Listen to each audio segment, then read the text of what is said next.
오늘은 마태복음 26장 1절에서 13절 말씀을 함께 나누겠습니다. 본문에서는 예수님과 제자들, 대제사장과 장로들, 여자 이렇게 세 부류의 등장인물들이 나옵니다. 나병 환자 시몬은 등장하지 않습니다.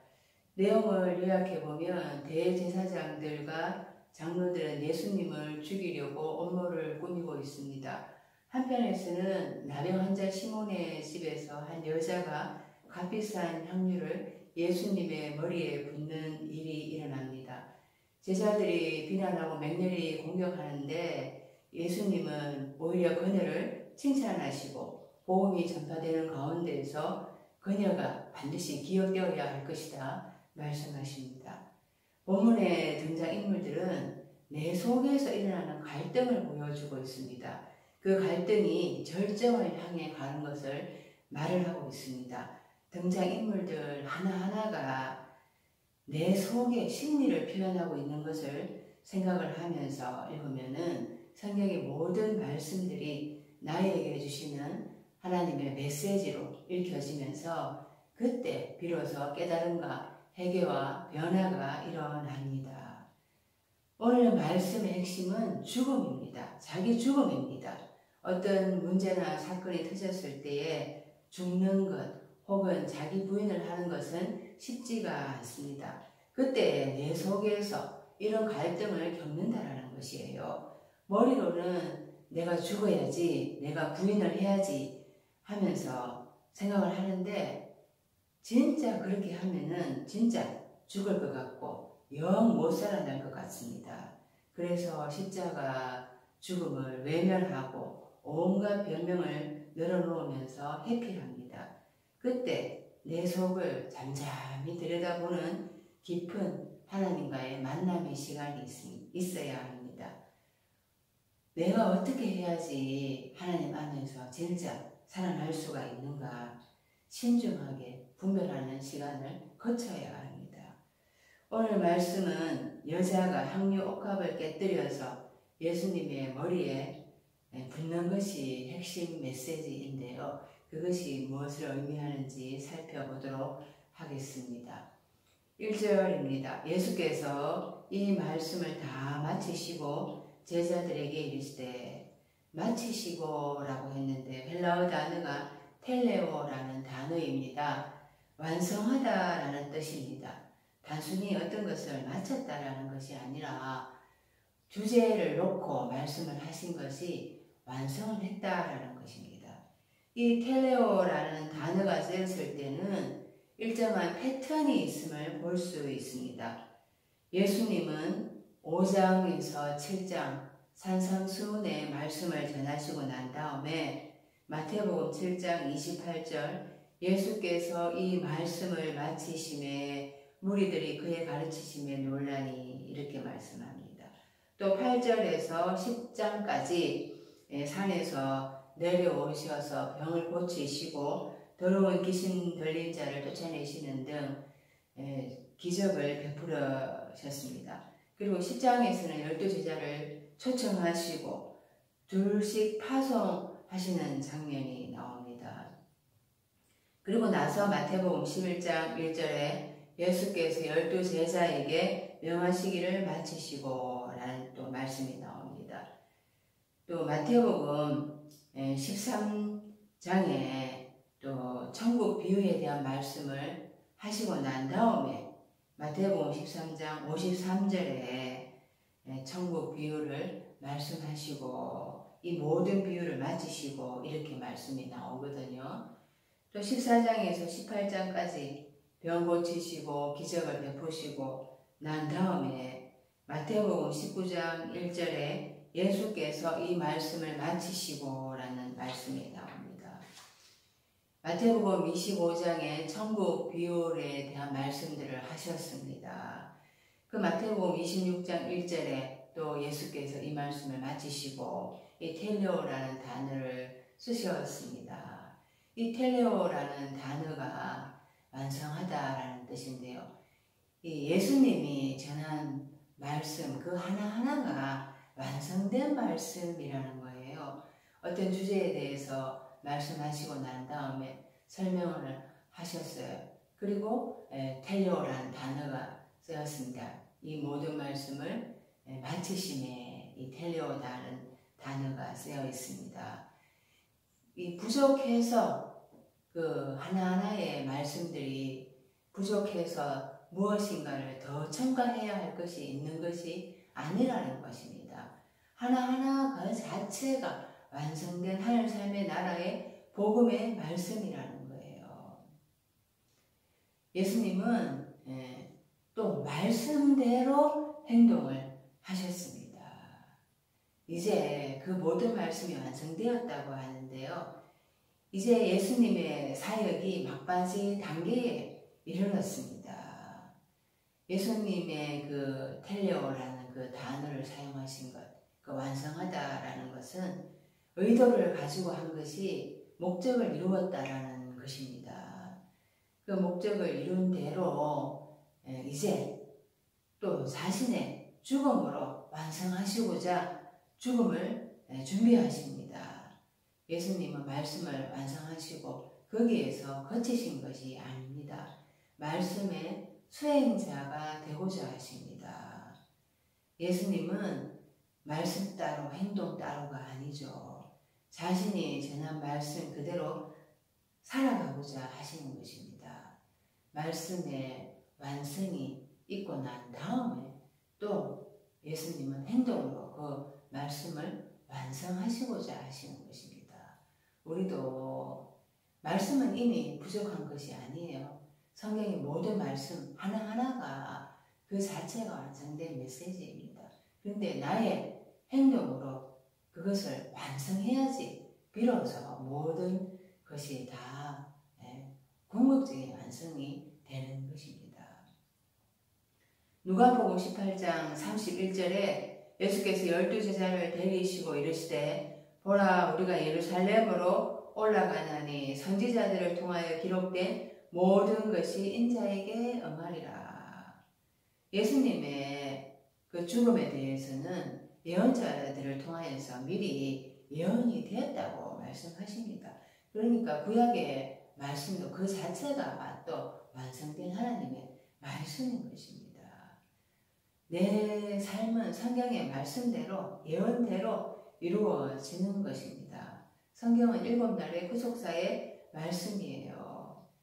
그 예수님이 그 성경의 7날의 구속을 이루어가기 위해서 6째 날 말미에 십자가 죽음을 통과해 가십니다.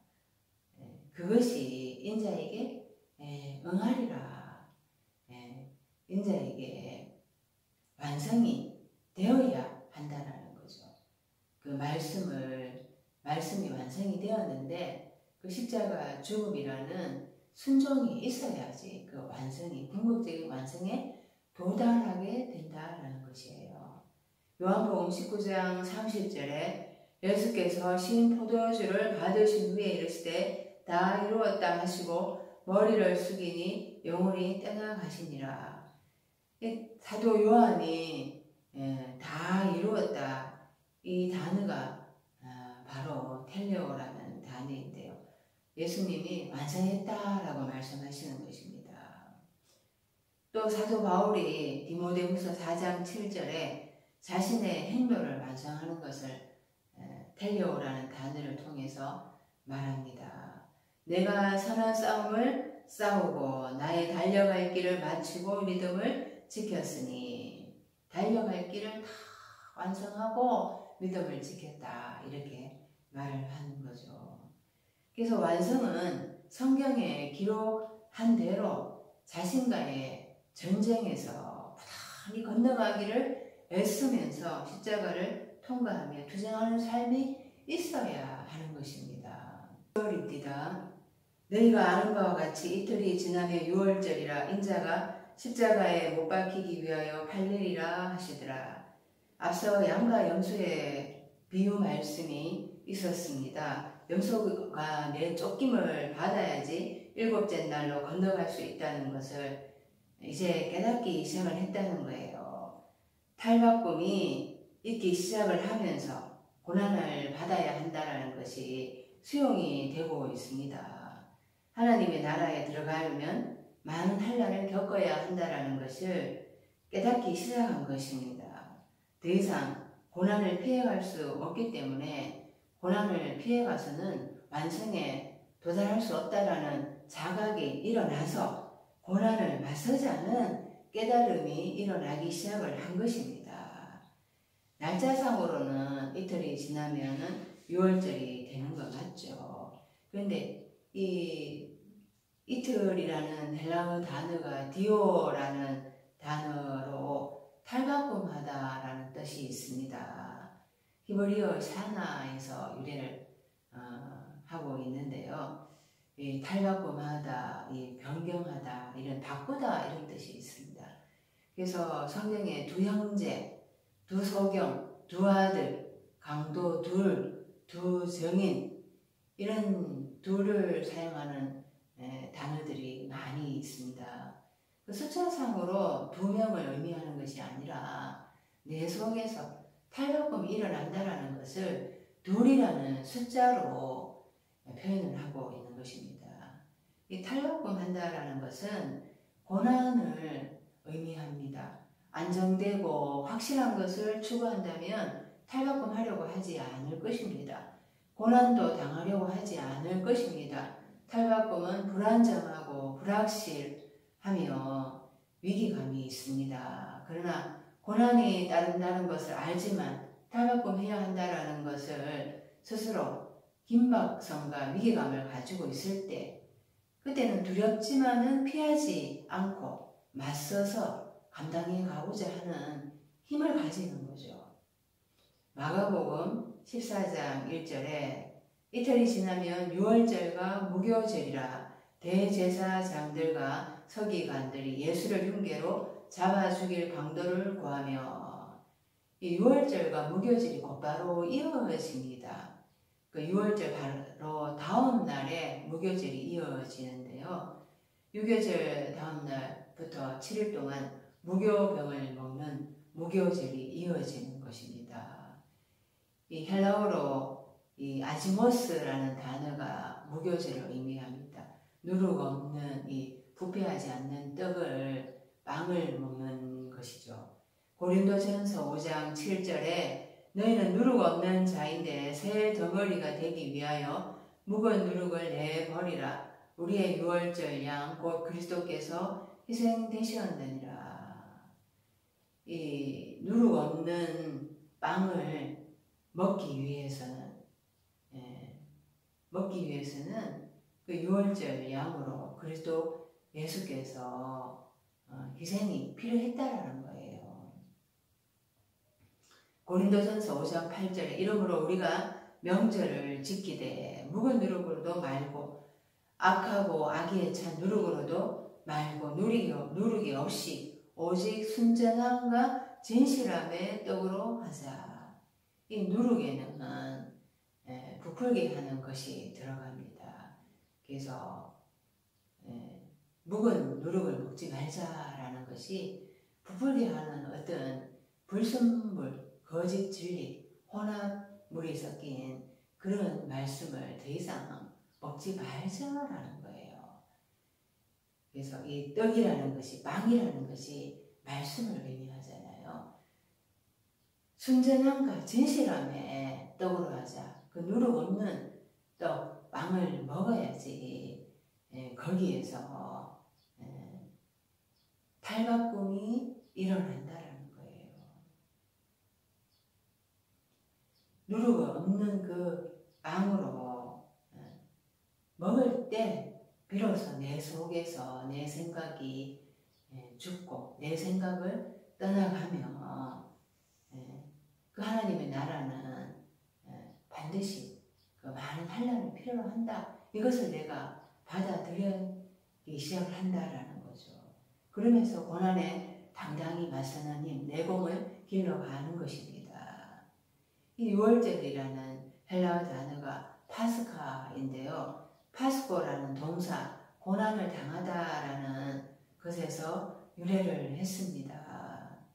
누가복음 17장 25절에 그러나 그가 많은 고난을 받으며 이 세대에게 버림받아야 할지니라. 예수님이 십자가에서 죽는 그 고난이 있어야지 그 하나님의 나라의 실체가 될 수가 있는 것입니다.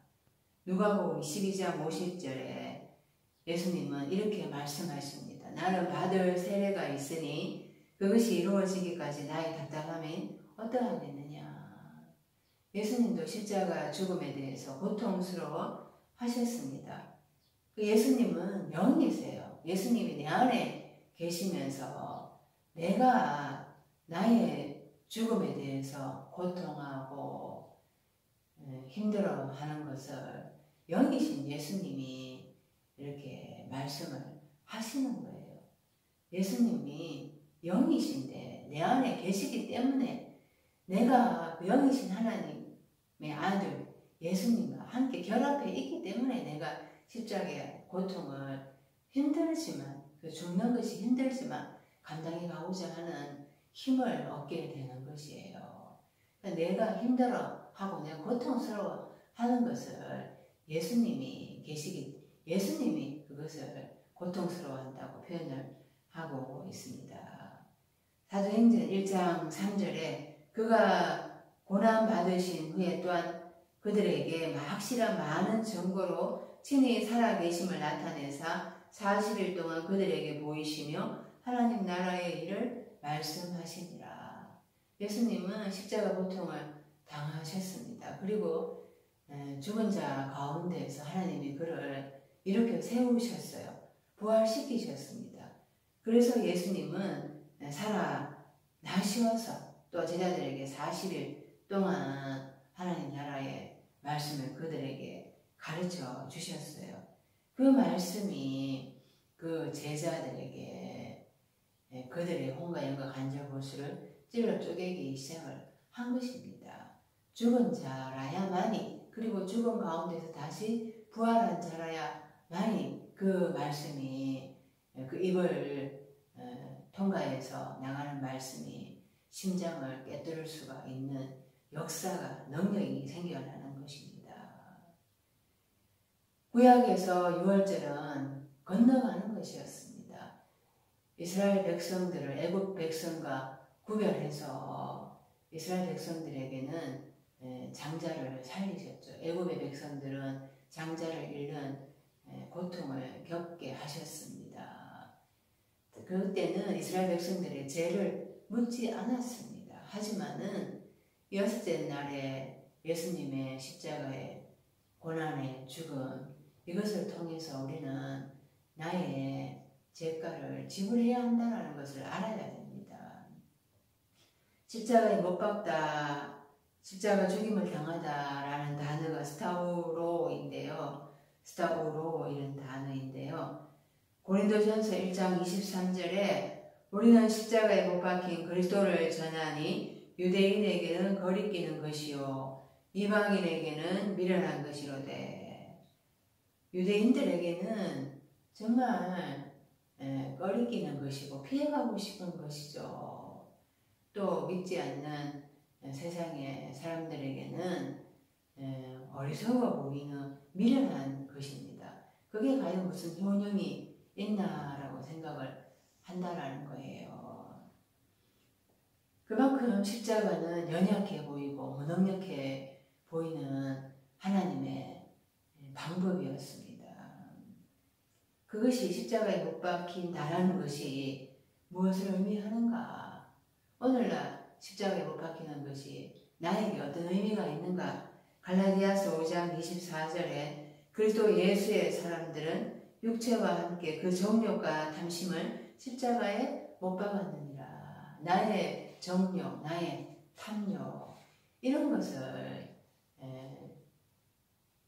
죽임을 당해야 한다라는 것입니다. 그래서 사도 바울은 갈라디아서 6장에서 우리 주 예수 그리스도의 십자가 외에 결코 사랑할 것이 없다라고 했습니다.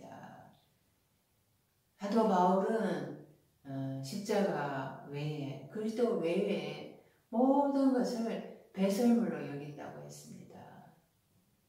내가 죽임을 당하는 것, 그것이 가장 큰 자랑거리라고 말을 했습니다.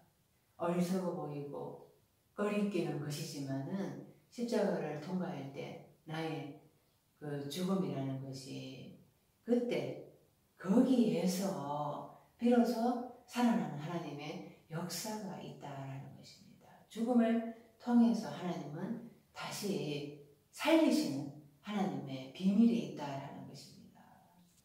3절입니다. 그때 대제사장들과 백성의 장로들이 가야바라 하는 대제사장의 관중에 모여 이 대제사장 가야바는 요한복음 11장 50절에 한 사람이 백성을 위하여 죽어서 온 민족이 망하지 않게 되는 것이 너희에게 유익한 줄을 생각하지 아니하는도다 하였으니 예수님의 죽음을 찬성을 한 것이죠. 뭐 백성을 위하는 것처럼 포장을 했지만은 사실은 자기들의 기득권을 박탈당하지 않기 위해서 예수님을 죽이고자 대제사장들을 선동을 하고 또 장로들을 또 선동을 하고 함께 하나가 되어서 음모를 꾸밉니다. 이들은 공공연한 적입니다. 이들은 그 자신들의 생업의 위협을 받으니까 예수를 죽이려고 음모를 하고 모의를 하는 것이에요. 이들이 사탄이고 마귀입니다. 그 예수님이 선포되는 하늘 삶의 나라의 복음이 자기들에게는 맞지 않은 오신 거예요. 이들은 초라한 메시아가 싫습니다. 이들은 이스라엘에게 로마로부터 해방을 가져다 줄 수 있는 그 위대한 승리자로서의 메시아, 그를 기다리고 있는 것입니다. 그 계시록 17장 7절에 이렇게 말씀을 합니다. 이는 하나님이 자기 뜻대로 할 마음을 그들에게 주사 한 뜻을 이루게 하시고 그들의 나라를 그 짐승에게 주게 하시되 하나님의 말씀이 응하기까지 하심이라. 그 사탄이고 마귀고 이들이 아직 하나님의 사람이 되지 못한 단계에 처해 있는 짐승에 불과한 것입니다. 숨은 쉬고 있으나 짐승인 거예요. 목숨적인 삶을 이어가고 있습니다. 깨달음이 없습니다. 구약의 말씀들에 대해서 깨뚫고 있습니다. 그리스도가 어디서 나겠느냐라고 헤롯이 물었습니다. 그때 대제사장들은 서기관들은 유대 땅 베들레헴입니다 하면서 구약의 미가서의 말씀을 인용했습니다. 그렇게 알면서도 정작 눈앞에 나타난 실제 그리스도 예수를 못 알아보고 있는 것이죠. 영적 소경입니다. 이들은 사람들이 호산나 다윗의 자손이요 우리를 구원하소서라고 그렇게 입성하신 예루살렘에 입성하신 예수님을 환영을 했을 때 노했던 거죠. 분노를 했습니다. 이들이 바로 짐승으로 예수님을 죽이고자 혈안이 되어 있는 것이에요. 그래서 내 속에 그리스도 예수의 십자가 죽임, 이 고난을 당하려고 하는 이 탈바꿈이 일어나는 것, 이것을 배척하는 삶이 있다라는 것입니다. 그것을 대제사장들과 장로들을 통해서 이들의 모습을 통해서 내 모습을 보여주고자 하는 것입니다. 4절 예수를 흉계로 잡아 죽이려고 의논하되 이 흉계라는 헬라어 단어가 둘로스인데요. 거짓, 간사함, 말, 또 속임수, 사기 이런 뜻으로 번역이 되어 있습니다. 예수님은 요한복음에서 나다나엘이 자기를 향해서 오는 것을 보시고 참으로 이스라엘 사람이라 그 속에 간사한 것이 없도다라고 말씀을 하셨어요. 이스라엘 사람, 그 하나님의 자녀, 이스라엘이란 단어가 하나님과 겨루어 자유로워진 사람을 의미하는 거거든요. 궁극적으로 우리는 하나님으로 인해서 죄와 사망의 법에서 벗어나서 성령의 법으로 자유자가 되어야 되는 거예요. 해방자가 되어야 하는 것입니다. 그때 우리 속에는 간사한 것이 없게 되는 거죠. 거짓이나 하나님 앞에서의 속임수, 기만, 사기 이런 것들이 없어지게 되는 것입니다. 사도행전 13장 10절에 이르되 모든 거짓과 악행이 가득한 자요 마귀의 자식이요 모든 의의 원수요 주의 바른 길을 걷게 하기를 그치지 아니하겠느냐. 이 대제사장들, 서기관 장로들 이들이 마귀의 자식으로 그 안에 거짓이 있고 흉계가 있고 이런 것들이 하나님의 원수가 되는 거예요. 내 속에 하나님의 그 원수가 있는 것입니다. 내 속에 있는 그 가장 큰 그것이 바로 내 속에 있어서 그것이 바로 사단이고 마귀이고 대제사장이고 서기관 장로인 것입니다. 그런데 베드로전서 2장 22절에는 그는 죄를 범하지 아니하시고 그 입에 거짓도 없으시며 그래서 예수가 십자가에 못 박혀 죽으시는데 그는 죄를 범하지 아니했다고 합니다. 그 입에 거짓도 없다고 합니다. 그 십자가를 통과해 가면서 우리도 함께 그래도 예수와 함께 십자가를 통과해 가면서 그래서 예수가 부활의 첫 열매가 되잖아요. 우리도 따라 부활하면서 우리 속에 있는 거짓이 분별이 되고 그 어둠을 물리칠 수 있는 하나님의 능력을 힘있게 되는 것이죠.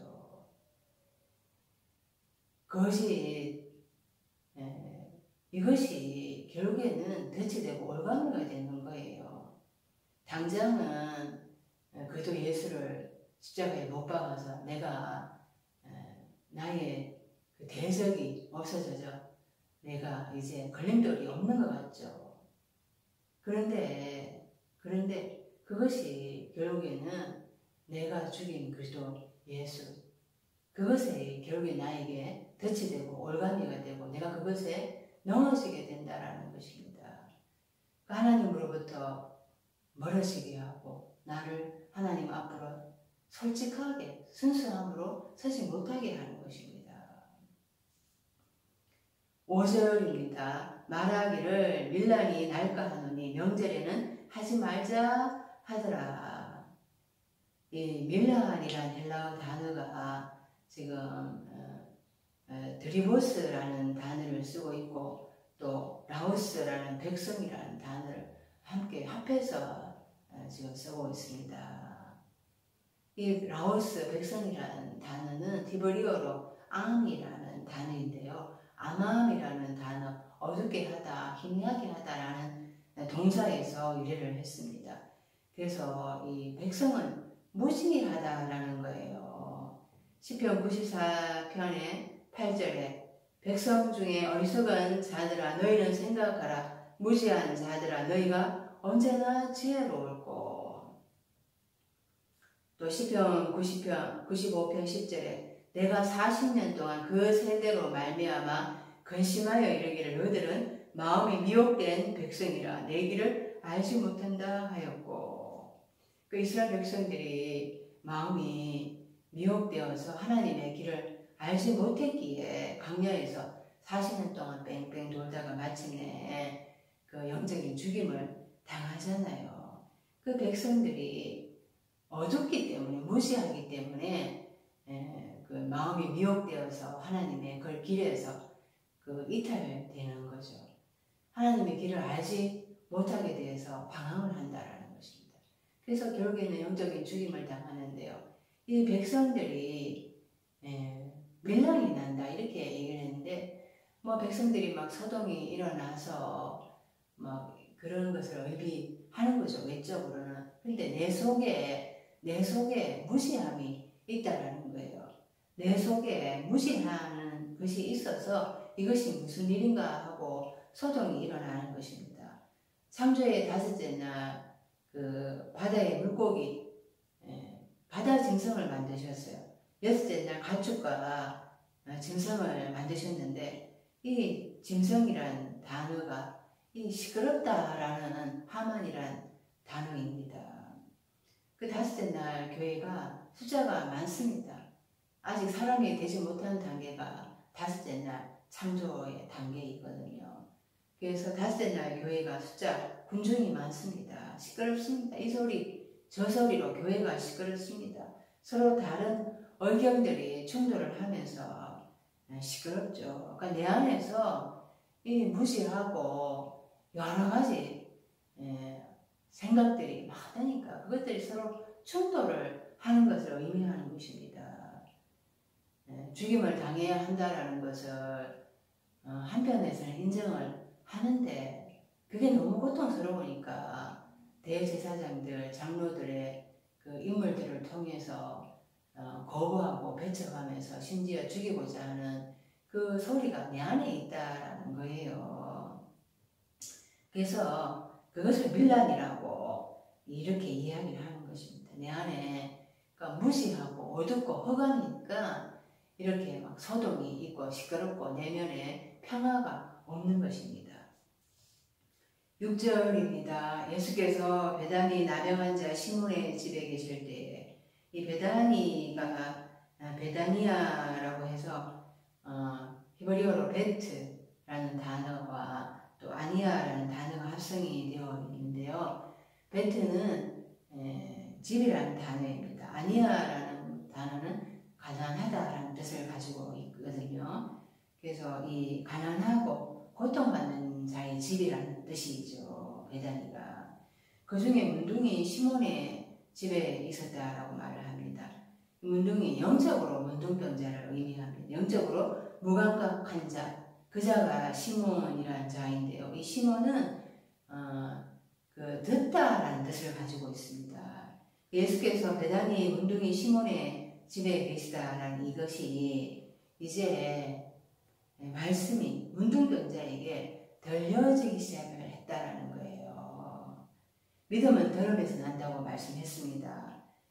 그동안은 예수님의 혈레마의 말씀이 들려지지 않았습니다. 영적으로 무감각해서 도저히 깨달음이 있지를 않았습니다. 그런데 이제 그 영적인 혈레마의 말씀이 귀에 들려오기 시작을 했다라는 것을 예수께서 베다니 문둥이 시몬의 집에 계실 때라고 이렇게 표현을 하고 있는 거죠.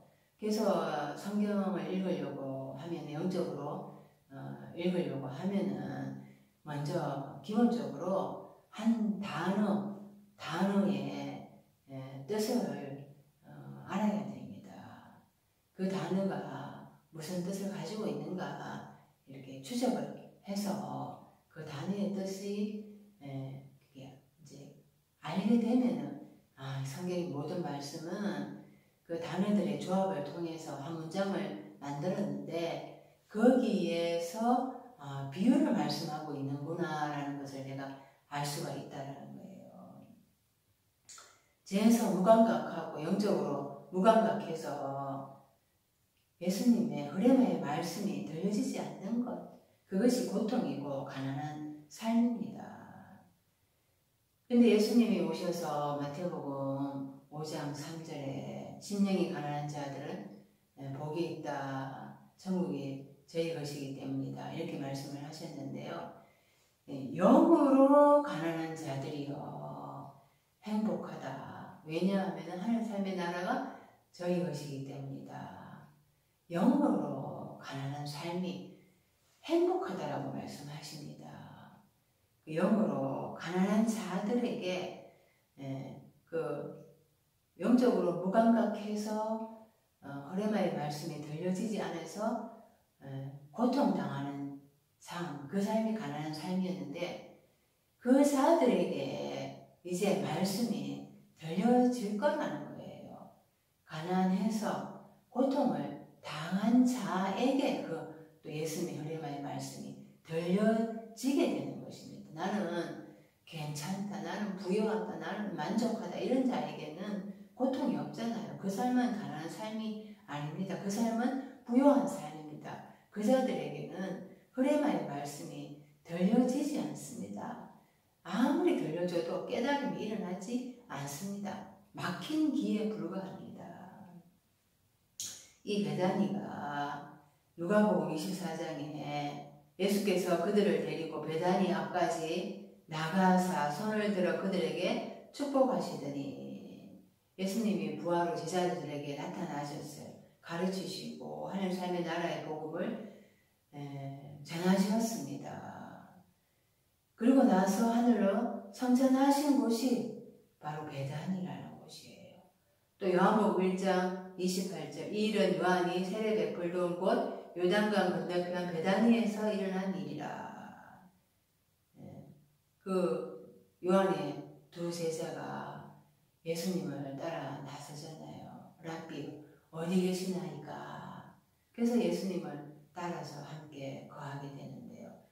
이 일이 그 세례 베풀던 곳 요한이 세례 베풀던 그 요단강 건너편 베다니에서 일어났다고 합니다. 그래서 이 가난하고 고통 당하는 것이 싫지만은 그것이 내 삶에 반드시 주어집니다. 그 고통을 통해서 예수님의 흐레마의 말씀이 귀에 들려지는 은혜가 있게 됩니다. 이 문둥병자, 나병 환자라는 거 하죠. 레프로스라는 단어인데요. 문둥병자, 또 소경, 또 안전뱅이 다 영적으로 굴고 다 같은 뜻을 가지고 있습니다. 영적으로 무감각하고 영적으로 앞을 보지 못하고 영적으로 그 말씀을 문자적으로만 보는 자들, 또 영적으로 불구가 되어서 안전뱅이 다 영적으로 무감각한 자들, 영적으로 또 중풍병자, 중마비되어 있는 자들 그 흐레마의 말씀이 들려지지 않으니까 병들어 있다라는 거예요. 나병 환자는 구약에서 부정하다라고 해서 격리를 당합니다. 그 짐 밖에 거하게 한 것이죠. 그 영적으로 부정한 사람이 영적으로 부정한 삶에게 그렇게 고통을 당하고 사람들로부터 따돌림을 당하는 그 삶에게 하나님의 아들 그리스도 예수가 찾아오시는 거예요. 그러니까 내 자신이 영적으로 무감각하고 문둥병자인 것을 괴로워하고 도대체 왜 말씀이 깨달아지지 않습니까? 그렇게 고통당할 때 그 자들을 하나님은 눈여겨 보시는 것입니다. 예루살렘 성전에 있는 자들에게는 그 흐레마의 말씀이 들려지지 않았습니다. 예수님의 그 말씀은 이 도대체 무슨 말인가 배척을 했죠. 그들은 자신들이 깨끗하다, 병에 걸리지 않았다, 나는 고통당하지 않는다, 나는 부유하다, 부자다 이들에게는 찾아오지 않으셨습니다. 나는 부정하다, 나는 죄인입니다. 이렇게 고통당하고 고백하는 자들에게 찾아오시는 것입니다.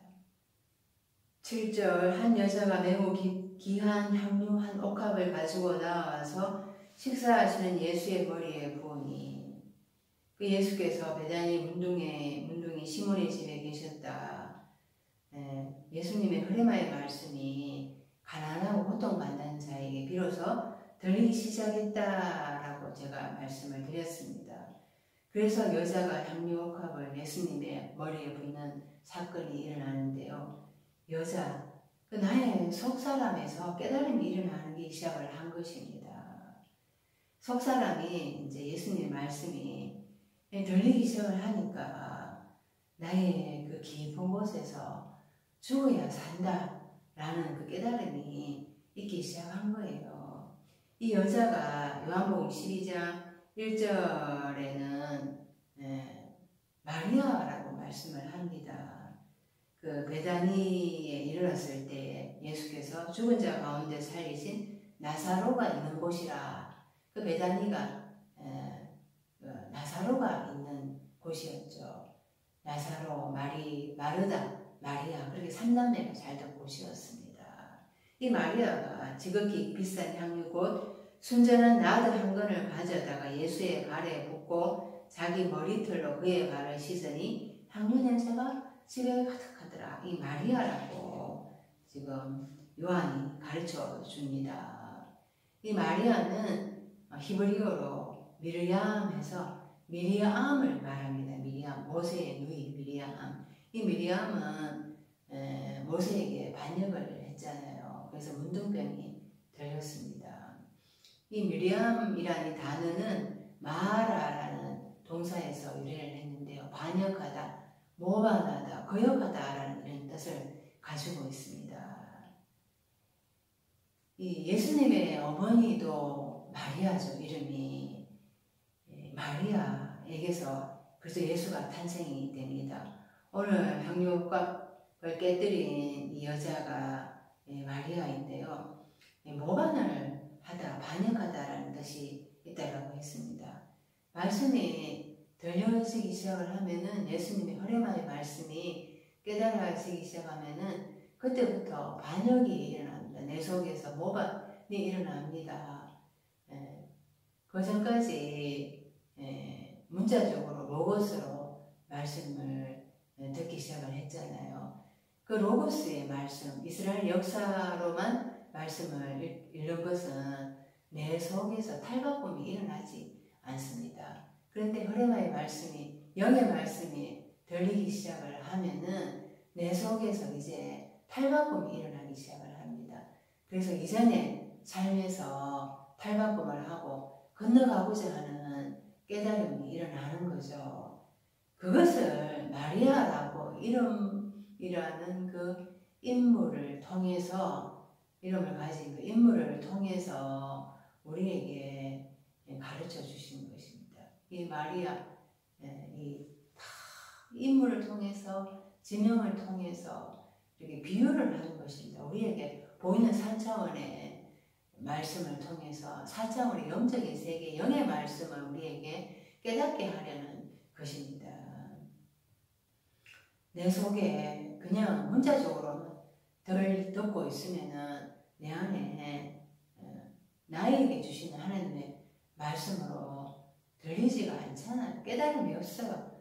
변화가 없어요. 회개가 없어요. 그런데 이제 깨닫기 시작을 하니까 이제 내 속에서 탈바꿈이 일어나고 내 생각이 다가 아니다. 내 생각이 하나님의 말씀에 반대편에 있는 것이 있구나라는 깨달음이 일어나기 시작을 합니다. 그래서 반역을 하는 것이죠.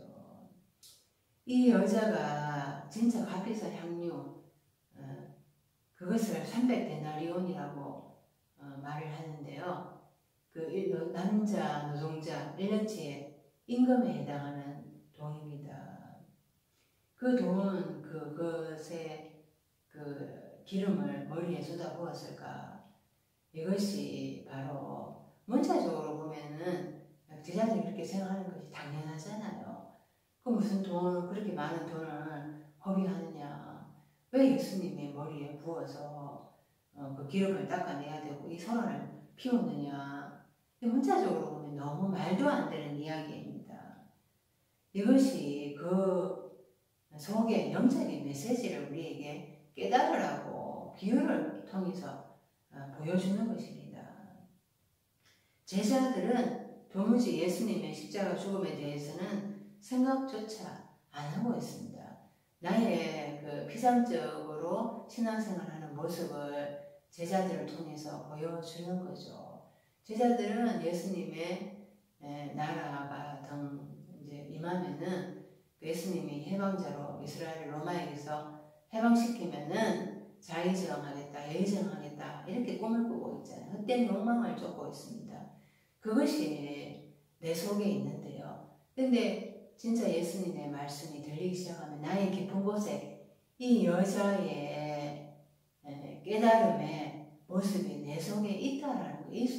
이 깨달음이 있기 시작을 하니까 내가 에스덴 나를 통과해서 십자가를 건너가고 일곱째 날로 들어가는 것이 가능해지는 것이에요.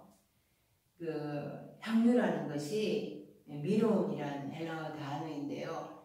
이 향유 기름 이것은 시체에 부어서 시체에 썩는 것을 방지하는 거죠. 부패를 방지하는 거죠. 그래서 이 향유 기름은 예수님의 장례 지내는 것을 의미하는 것입니다. 예수님의 죽음이 있다라는 것을 말을 하는 거죠. 이 여자가 누구냐 또 누가복음 7장 37절에는 죄를 지은 한 여자가 있어 라고 해서 죄인이라고 말을 합니다. 예수께서 바리새인의 집에 앉아 계심을 알고 향유 담은 옥합을 가지고 와서 예수의 뒤로 그 발 곁에 서서 울며 눈물로 그 발을 적시고 자기 머리털로 닦고 그 발에 입 맞추고 향유를 부으니 자기가 비로소 죄인인 것이 깨달아지기 시작을 했다라는 거예요.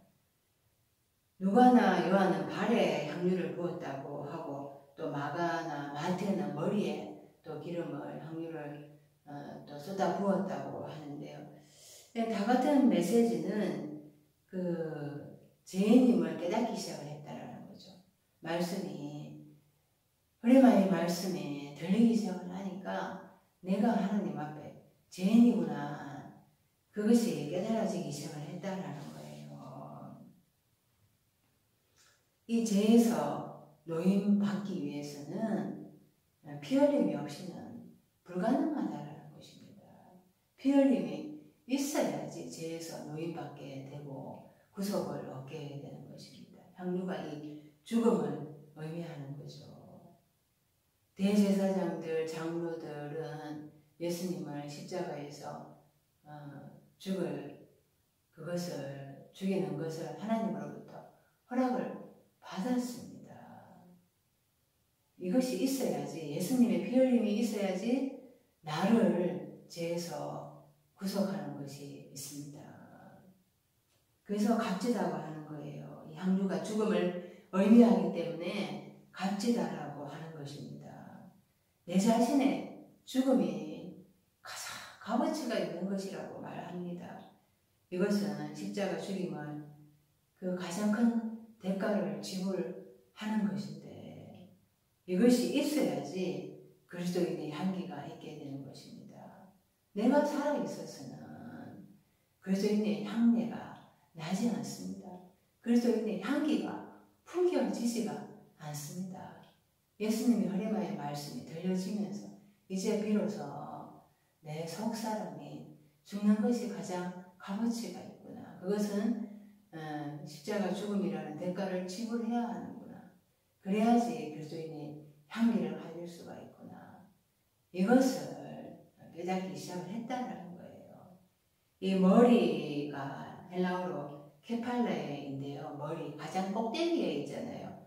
이 머리가 내 제일 꼭대기에 있어서 나의 모든 것을 통치를 합니다. 머리로부터 모든 것이 손발이 움직이는 거죠.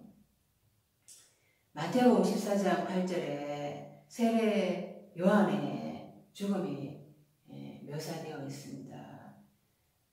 그 헤로디아의 딸이 자기 어머니의 시킴을 듣고 세례 요한의 머리를 소반에 얹어서 내게 달라고 그렇게 요청을 하죠. 세례 요한의 머리는 죽임을 당해야 하는 것입니다. 다섯째 날에 감옥에 갇혀서 얼토당토 안 하는 소리를 하는 세례 요한의 사고가 내 안에서 목베임을 당해야 하는 것입니다. 그래서 예수님은 여섯째 날에 예언자로 오신 자신도 죽임을 당해야 한다고 하는 것입니다. 여섯째 날에 나의 사고가 내가 가지고 있는 욕심과 탐욕을 예수님과 함께 십자가에 못 박아야 하는 것입니다. 나의 머리가 십자가에 예수님과 함께 못 박음을 당해야 하는 거예요. 고린도전서 11장 3절에 그러나 나는 너희가 알기를 원하노니 각 남자의 머리는 그리스도요 여자의 머리는 남자요 그리스도의 머리는 하나님이시니라. 여자의 머리는 남자요 남자의 머리는 그리스도요 그리스도의 머리는 하나님이시니라.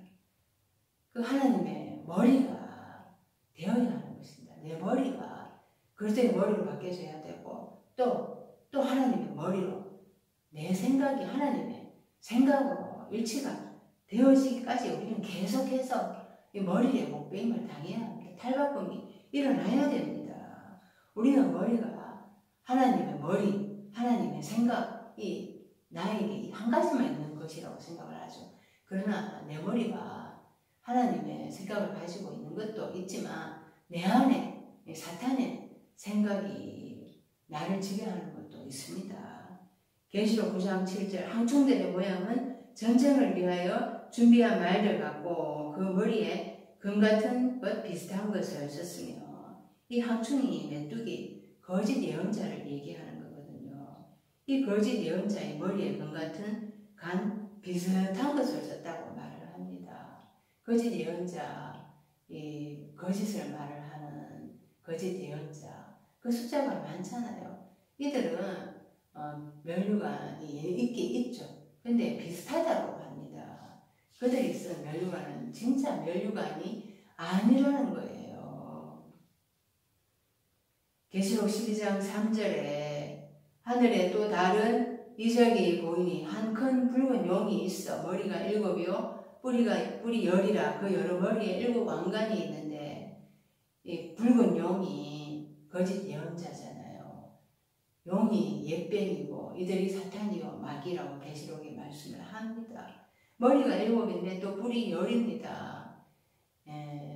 하나님에 대해서 표현을 할 때는 그리스도에 대해서 표현할 때는 숫자가 7 이렇게 일치를 합니다. 그런데 거짓 예언자 사탄에 대해서는 숫자가 7이 되었다가 10이 되었다가 왔다 갔다 합니다. 일치하지 않습니다. 그래서 이 뱀의 머리가 나를 지배하고 있다는 거예요. 창세기 3장에 하와가 뱀의 유혹에 넘어갔습니다. 그 뱀의 형상이 그 속에 들어간 거죠. 내 속에 있는 이 뱀의 형상을 십자가의 못 박음으로 인해서 내쫓아야 됩니다. 그래서 이 뱀이 내 안에서 왕노릇하고 있는 것, 거짓 예언자의 말씀이 내 안에서 왕노릇하고 있는 것, 사탄이 내 안에서 나를 하나님께로 가는 것을 방해하는 걸림돌이 되고 있다라는 것, 이것을 내가 깨닫기 시작하면서 내 속사람이 죽음이라는 탈바꿈을 준비하고 있는 것입니다. 그래서 대제사장들과 장로들 그 업무 이것은 참 드러나는 공공연한 적이잖아요. 근데 제자들은 이것에 대해서 분노합니다. 8절 이것을 비싼 값에 팔아 가난한 자들에게 줄 수 있었겠도다 하거늘 분노하면서 이것을 왜 비싼 값으로 팔아가지고 가난한 자들에게 주지 않느냐 이렇게 분노합니다. 이들이 더 무섭습니다. 자신들이 의로운 척 가난한 자들을 생각하는 척하고 있습니다. 이들이 관심 갖는 것은 세상에 대한 야망입니다. 돈에 대한 물질 욕입니다. 이것이 내 속에 있는 것을 우리는 제자들을 보면서 내 모습을 봐야 하는 것입니다. 제자들은 외적인 것에만 마음이 팔려 있어서 정작 영적인 것을 깨닫지 못하죠. 사실 내가 죽음의 강을 건너가는 것을 방해하는 것이 나의 의로운 생각인 것입니다. 정말 나는 의인인 척하는 이 생각, 이것이 나를 가로막고 있는 것입니다. 이 생각이 못박음을 당해야 되는 거예요. 이 죽임을 당해야 하는 것, 죽임을 당하는 것, 이것이 진짜 살아날 수 있는 길이다. 이것을 내 속에서부터 알아야 됩니다.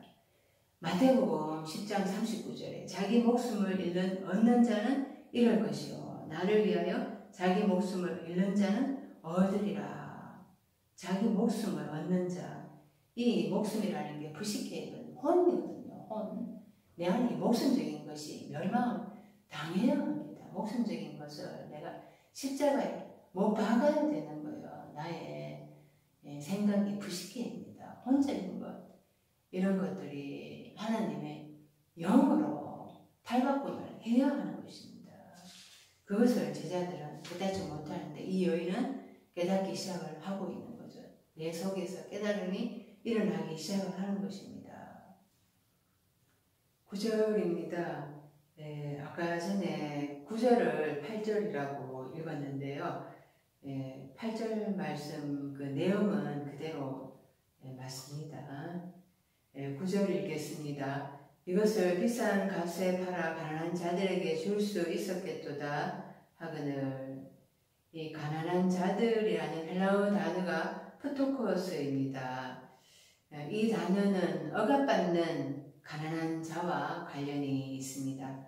그 사회적인 구조 속에서 가난한 자들을 의미합니다. 그 당시에 로마의 압제를 당하고 있었고 대제사장, 서기관, 장로들이 후견인과 청지기가 되어서 이들을 가르치고 있었습니다. 이들에게 가르침을 받고는 있었지만 억압을 받고 있었다고 할 수 있습니다. 그 대제사장들, 서기관, 장로들은 하나님의 말씀보다도 장로들의 그 전통과 유전을 더 중요시 여겼습니다. 율법의 짐을 사람의 어깨에 지우되 자기는 한 손가락으로도 움직이려 하지 않았습니다. 잔치의 윗자리야 회당의 높은 자리를 좋아하고 시장에서 문안받고 랍비라 칭찬받기를 좋아하는 사람들이었습니다. 말만 잘하고 행하지는 아니한 자들이었습니다. 이들에게 억압받고 그 자유를 빼앗기는 박탈당하는 그런 영적으로 억눌린 상태에 있었던 것입니다. 그들 밑에서 기가를 당하고 있었죠. 이들이 가난한 자들인 것입니다. 예수님은 오셔서 마태복음 5장 3절에 심령이 가난한 자는 복이 있나니 천국이 그들의 것이며, 이 영으로 가난한 자들, 영적으로 완전 거지가 된 자들이 푸토코스인데 그 자들에게 비로소 하나님 삶의 나라의 복음이 들려지기 때문에 그들이 행복할 것이다 라고 말씀을 하셨습니다. 마태복음 11장 5절을 보면은요, 맹인이 보며 못 걷는 사람이 걸으며 나병한 자가 깨끗함을 받으며 못 듣는 자가 들으며 죽은 자가 살아나며 가난한 자에게 복음이 전파된다 하라 말씀하십니다. 맹인, 못 걷는 사람, 안전뱅이, 나병한 자, 못 듣는 자, 기머거리, 죽은 자, 이 가난한 자 전부 다 같은 뜻을 가지고 있습니다. 영적으로 맹인이 있고 기머거리고 안전뱅이, 불구이고 영적으로 무감각한 그런 자들이라는 거죠. 근데 그런 자들에게 그래도 예수가 찾아오신다라는 거예요. 하늘 삶의 나라의 복음이 그들에게 들려지고 그들이 깨달아진다라는 것입니다. 지금 제자들은 아직 영적으로 가난한 자가 되지 못하고 있는 것입니다. 예수님으로부터 호레마의 영의 말씀을 듣고 있으면서도 깨닫지도 못하고 있는데 자기들은 부유하다라고 생각을 하고 있는 거예요. 깨닫고 있다라고 생각을 하고 있는 거예요. 그러니까 그 여자를 비난하고 이것을 가난한 자들에게 주는 것이 더 좋지 않느냐 이렇게 막 공격을 하는 것이죠. 이 비싼 값에 팔아 이렇게 얘기를 할 때 이 팔다라는 거 이것이 황류 옥합 기름이라고 그랬잖아요. 기름. 그 예수님의 장례를 준비하는 기름, 장사 지내는 것을 준비한다 그랬잖아요. 그러니까 죽는 것, 이것은 가장 값어치가 있다라는 거예요. 이것이 그 죽음이라는 것이 자기 부인 되었을 때에 가난한 자들에게 비로소 그들에게 이제 복음이 들려지게 된다라는 건데요. 이 자들은 참 깨닫지 못하고 제자들을 깨닫지 못하고 있던데 그럼에도 불구하고 또 이것을 영적인 메시지로 해석을 할 수가 있는 것입니다. 마태복음 19장 21절에 부자 청년에게 예수님이 말씀하십니다. 네가 온전하고자 할진대 가서 네 소유를 팔아서 가난한 자들에게 주라 이렇게 말씀을 하셨어요.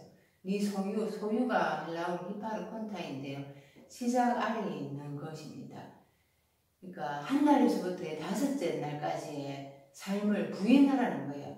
자기 부인해야지 그것이 영적으로 가난한 자들에게 나눠줄 수 있는 것이 될 수 있다는 것입니다. 그래서 가난한 자들에게 줄 수 있는 것이, 영적으로 가난한 자들에게 줄 수 있는 것이 자기 죽음이 값어치가 있다라는 것을, 값어치가 있다라는 이 메시지라는 거죠. 이 메시지는 영적으로 가난한 자들이라야만이 그것을 수용하고 그것을 깨닫고 자기 것으로 만들어 자기도 죽음의 길을 가려고 하는 것입니다. 죽음이 값어치가 있다. 자기 죽음이 가장 귀한 것이다.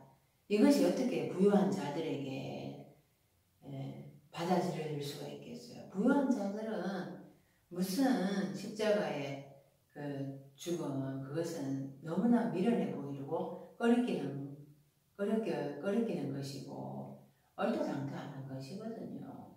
모든 것이 다 갖춰져 있고 배부르고 든든하신데 뭐하려고 십자가에 죽겠습니까? 그럴 필요가 없거든요. 배부르니까요. 그래서 이 합류, 옥합, 자기 죽음, 이거는 가장 값어치가 있다.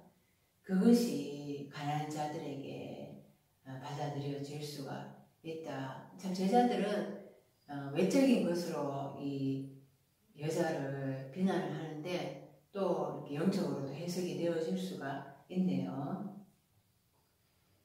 10절입니다. 예수께서 하시고 그들에게 이르시되 너희가 어찌하여 이 여자를 괴롭게 하느냐? 그가 내게 좋은 일을 하였느니라. 제자들이 여자를 맹렬히 비난하고 공격하는데 예수님은 여자를 칭찬을 합니다. 괴롭게 하지 말라고 합니다. 이것이 가인이 아벨을 죽인 것에 비유가 될 수 있습니다. 나의 한날의 사람이 가인이거든요.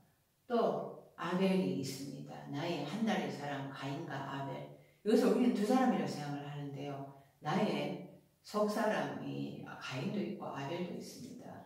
가인은 땅의 소상, 자기 욕심의 것으로 하나님 앞에 예물을 드렸잖아요. 하나님이 그것을 안 받으셨죠. 그런데 아벨이 자기 죽음과 그 기름으로 드렸을 때, 자기 죽음의 기름으로 드렸을 때 하나님은 아벨을 놀라서 보기 시작을 하셨어요.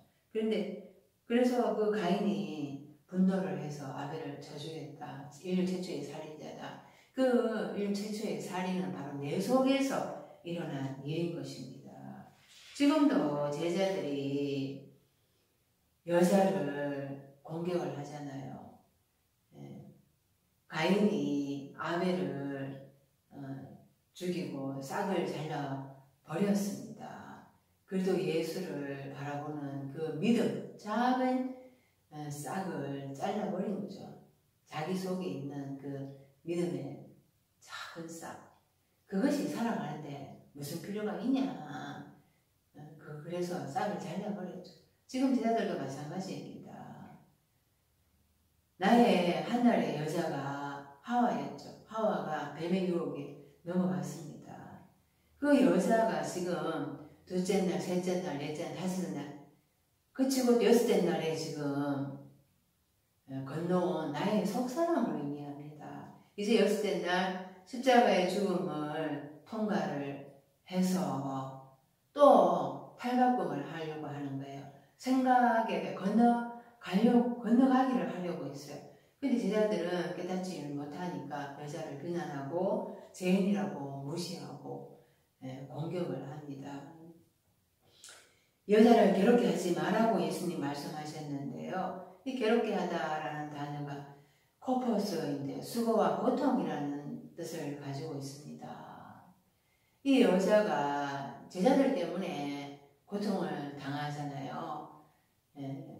그 장례를 준비하는 그 속뜻을 모르니까 막 공격을 합니다. 그래서 여자가 고통을 당하는데 이 향유옥합 비유를 일반적으로 이 여자가 행한 것은 거룩한 낭비다. 그래서 하나님 앞에 시간과 물질을 그 낭비라고 생각하지 말고 하나님 앞에 많은 것을 헌신해야 한다. 그것은 값으로 매길 수 없는 거룩한 것이다. 이렇게 막 가르치면서 헌신을 강요하잖아요. 헌신을 강제하는데요. 그것들이 바로 이 여자를 괴롭게 하는 것입니다. 외적으로만 행위적으로만 하려고 하는 거. 삶은 안 바뀌는데 행위만 하면서 지금 이 여자는 진짜 그 내면에서 생각에 건너가기를 하려고 하잖아요. 그 자기 생각이 부인되어야 하는 거, 내 생각이 하나님의 뜻에 반대된다. 이것을 알고 그것을 깨달아 알아야 되는데 그것을 안 하려고 하는 거죠. 그것이 바로 여자에게 고통인 것입니다. 이런 수고를 감당하는 내공 힘이 있어야 됩니다. 다섯째 날에 성도들이 공경을 합니다. 문자적으로만 성경을 이해하고 하나님 앞에 거룩한 헌신을 해야 한다. 행위적인 것들을 강요하죠. 그것을 견디는 것이 바로 고통인데 그런 것들을 견디려고 하면은 내공 힘이 있어야 하는 거예요. 계시록 14장 13절에 또 내가 들으니 하늘에서 음성이 나서 이르되 기록하라. 지금 이후로 주 안에서 죽는 자들은 복이 있도다 하시매 성령이 이르시되 그러하다 그들이 수고를 거치고 쉬리니 이는 그들이 행한 일이 따름이라 하시더라. 이렇게 주 안에서 죽는 자들이 복이 있다고 하잖아요. 그들이 수고를 거치고 쉰다라고 말씀을 합니다.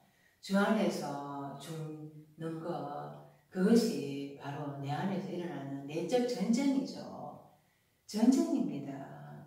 시끄럽고 소란스럽고 하지만은 그런 전쟁이 없이는 죽을 수가 없어요. 죽음이라는 자기 포기가 이루어지지 않습니다. 수고를 거칠 수가 없습니다.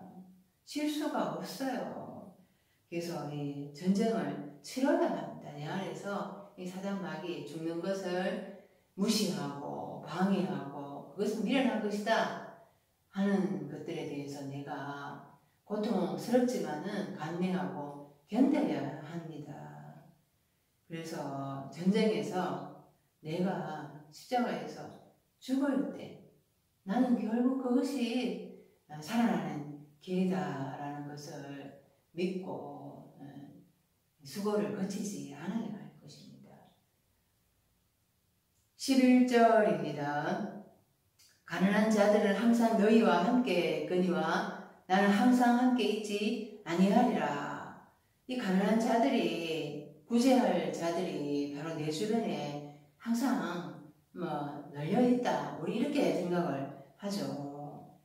그런데 이때 너희와 함께 할 때 메타라는 전치사를 사용을 하는데요. 메타라는 전치사는 결합하여 이런 뜻입니다. 결합하여서. 그래서 내가 거지와 함께 거지 삶이 내 자신에 결합되어 있다라는 거예요. 내 자신이 바로 거지다, 영적 거지다. 예. 내가 영적 거지다라는 거예요. 그것을 깨달을 때 나는 탈바꿈을 하려고 하는 마음이 일어나게 되는 거거든요.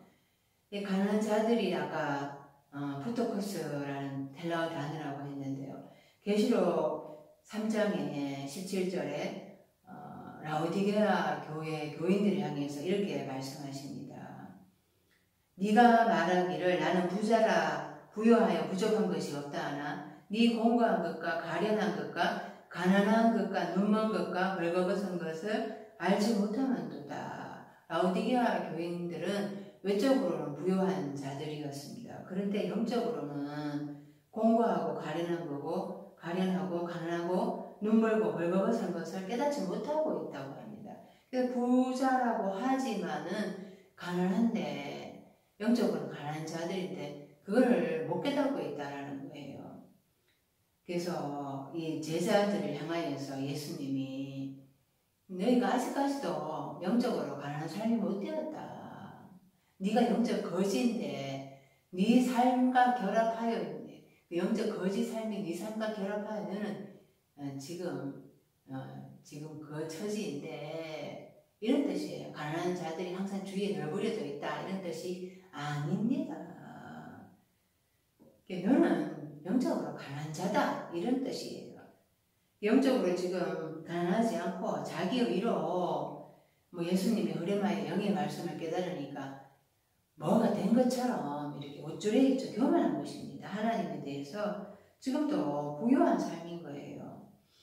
이들은 이사야서 61장 1절에 주 여호와의 영이 내게 내리셨으니 이는 여호와께서 내게 기름을 부어사 가난한 자에게 아름다운 소식을 전하게 하려 하심이라.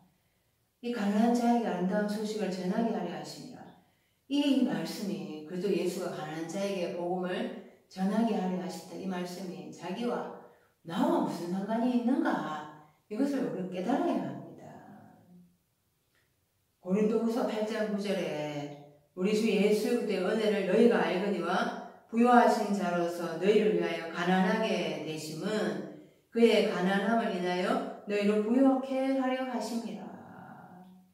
그래서 너희 영적으로 가난한 자들을 위해서 그리스도 예수가 부유하신 자로서 육신으로 오셔서 가난한 삶을 사셨는데 그래서 그 부유하신 분이 가난하게 되었는데 하물며 너희는 어떻게 부유한 삶을 그렇게 살려고 하느냐. 영적으로 너희는 지금 가난한 삶이라는 것을 고백을 해야 한다라는 겁니다. 하나님은 세상에 대해서는 가난한 자들을 택하셔서 믿음에 부유하게 하시잖아요. 그래서 나는 정말 하나님 앞에 죄인입니다. 내 의로 하나님 앞에 나아갈 수가 없습니다. 이렇게 겸손한 자가 되어야지 그때 하나님을 구하고 찾고 문을 두드리게 되고 그 사람을 하나님이 눈여겨보시고 찾아오십니다. 부유한 자들은 하나님을 찾을 필요가 없고 그런 자를 하나님은 귀 기울이지 않습니다. 12절 이 여자가 내 몸에 이 향유를 부은 것은 내 장례를 위하여 함이니라. 13절 내가 진실로 너희에게 이르노니 온 천하에 어디서든지 이 복음이 전파되는 곳에서는 이 여자가 행한 일도 말하여 그를 기억하리라 하시니라.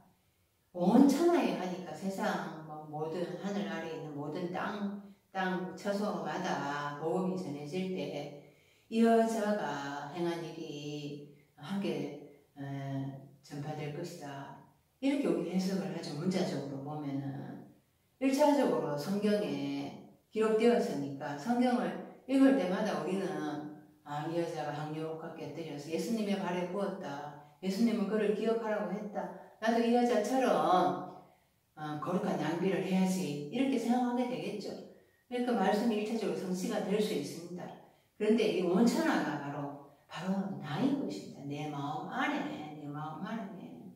그래서 내 마음 안에, 내 마음 안이 온전히 복음화가 이루어져야 된다는 것입니다. 그렇게 되면은 그때는 이 여자가 행한 일, 예수님의 장례를 준비한 일, 죽음을 준비한 것이 진짜 가장 귀한 것이구나. 이게 깨달아지잖아요. 그러면은 그것에 대해서 나도 온 마음을 기울여서 내 삶을 주의 깊게 살펴보게 될 것입니다.